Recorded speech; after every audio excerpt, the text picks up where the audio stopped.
अपने कैबिनेट में रत्नेश सदा को शामिल करने पर सीएम नीतीश कुमार ने कहा है कि संतोष सुमन के इस्तीफे के बाद ही उन्होंने रत्नेश सदा को सरकार में शामिल करने का फैसला किया। राजभवन में रत्नेश सदा की शपथ के बाद उन्होंने बात कही। बता दें कि पूर्व सीएम जीतन राम मांझी के बेटे संतोष सुमन के इस्तीफे के बाद आज नीतीश कैबिनेट का विस्तार हुआ। जेडीयू विधायक रत्नेश सदा ने आज मंत्री पद की शपथ ली। राजभवन में एक कार्यक्रम में राज्यपाल राजेंद्र विश्वनाथ अर्लेकर ने उन्हें पद और गोपनीयता की शपथ दिलाई। शपथ ग्रहण के बाद रत्नेश सदा ने सीएम नीतीश कुमार के पैर छुए।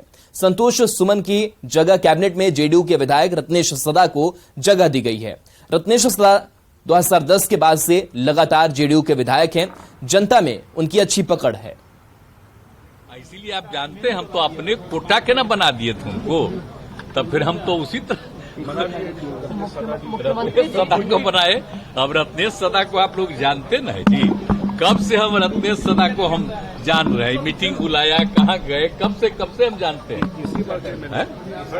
तीसरा टाइम तो हमको लगा कि वो तो ठीक ही है, तो इसी को हम बुला लिए। उसी दिन जब हो गया कि अब वो छोड़ देंगे तो हमने इसको बुला लिया और तो उसी दिन हमने कह दिया और सब लोगों से बातचीत कर ली और सबसे बात करके इनको कर दिया और फिर तुरंत गवर्नर साहब से बात किया, उनके इस्तीफा का भिजवा दिया। वो स्वीकार किए, बाहर थे लेकिन फिर भी स्वीकार किए और तुरंत हम जो नया मंत्री बना उनका भी उसी दिन 13 को ही भेज दिए तो उनका आ गया। रत्नेश सदा के मंत्री पद की शपथ लेने के बाद पैर छूकर सीएम से आशीर्वाद लेने पर बीजेपी ने सवाल उठाए हैं। जीतन राम मांझी जी मूसर समाज से आते हैं, महादलित समाज से आते हैं, आपको बर्दाश्त नहीं हो रहा था। यह महागठबंधन का असल चाल, चेहरा और चरित्र है। जो नीतीश कुमार जी आजकल दिल्ली का दौरा लगा रहे हैं, आप बिहार में तो अपनी सरकार को संभाल के रख नहीं पा रहे हैं। और जो विजुअल्स हमारे सामने आए हैं, आप जिस मंत्रिमंडल शपथ ग्रहण की बात कर रहे थे, वरिष्ठ नेता हैं रत्नेश सदा जी, महादलित समाज से आते हैं, तेजस्वी जी के पैर छू रहे हैं। यह संवेदनशीलता की पराकाष्ठा है। जिनके पिता जो राष्ट्रीय जनता दल सामाजिक न्याय की बात करती थी, आज वो सामाजिक अन्याय का सबसे बड़ा उदाहरण बन गया है। शपथ ग्रहण समारोह में रत्नेश सदा अपने पूरे परिवार के साथ राजभवन पहुंचे थे। मंत्री पद के शपथ ग्रहण के बाद रत्नेश सदा ने कहा कि वो पूरे बिहार में घूम घूम कर दलितों को एकजुट करेंगे। उन्होंने कहा कि जीतन राम मांझी के महागठबंधन से अलग होने से कोई असर नहीं पड़ेगा, क्योंकि दलितों के बीच मांझी कोई फैक्टर नहीं है। कोई असर नहीं पड़ने वाला है। मांझी जी को पता चल जाएगा आने वाले समय। कैसे आप लोग पूरे बिहार भाई, हम धरती पर सोने वाले व्यक्ति हैं। चादर नहीं मिलता था तो लार का टाल था, उसमें सोते थे। अब तो आप लोग का आशीर्वाद से, माननीय मुख्यमंत्री का आशीर्वाद से सारा सुविधा उपलब्ध है। एक एक घर पहुंचेंगे पूरे बिहार। माता जी, आपके बेटा मंत्री हो गए, क्या कहेंगे आप? बेटा की कहेंगे, बेटा सुख से रहो, सुख से रहो। सरकार तुमको सुख दिया तो सुख से रहो, हमको सुविधा रखो और का समाज को सेवा करो, जनता को सेवा करो। और भी कहेगा तो जनता बहुत खुशी हो रही है, बहुत ज्यादा। आप सोच भी नहीं सकते उनको कितना खुशी हो रहा है। और पापा का काम भी बढ़ गया होगा। हाँ, काफी लोड हो गया उनके माइंड में और हम चाहते हैं कि पापा अच्छे अच्छे काम करें और भी पापा का नाम हो और भी पापा आगे बढ़े। वहीं सीएम नीतीश कुमार ने एक बार फिर विपक्षी दलों को अलर्ट किया है और सारे शिकवे शिकायत भूलकर बीजेपी के खिलाफ मोर्चा खोलने की अपील की है। उन्होंने कहा कि विपक्ष की गोलबंदी से बीजेपी परेशान है और उस समय से पहले भी चुनाव करा सकती है। को अधिकार न है जी, चुनाव तो पहले करा ही सकता है। जिसको बहुमत है वो चाहे तो पहले भी चुनाव करा सकता है। तो हम लोग थे श्रद्धेय अटल जी के साथ, तो उन्हीं का पटिया लोग 3-4 महीना पहले चुनाव करा दिया था। हालांकि अटल जी नहीं चाहते थे लेकिन फिर भी कर लिया था, हो गया, वो अलग बात है। तो ये तो कभी भी कोई कर सकता है।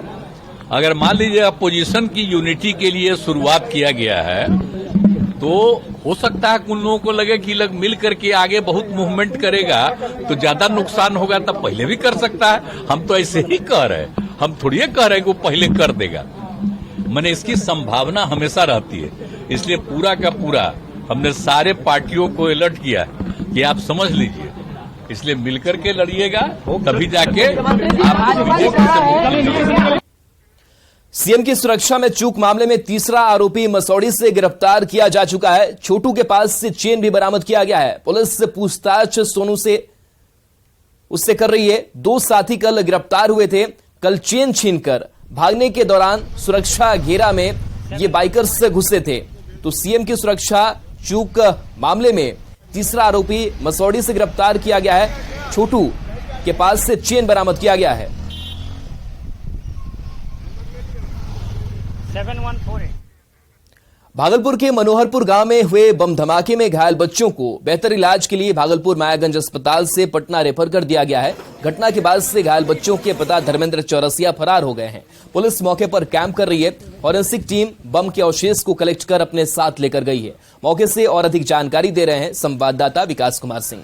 भागलपुर नाथनगर के मधुसूदनपुर थाना क्षेत्र के मनोहरपुर गांव में हुए बम धमाके में दोनों घायल बच्चों को भागलपुर मायागंज अस्पताल से बेहतर इलाज के लिए पटना रेफर कर दिया गया है।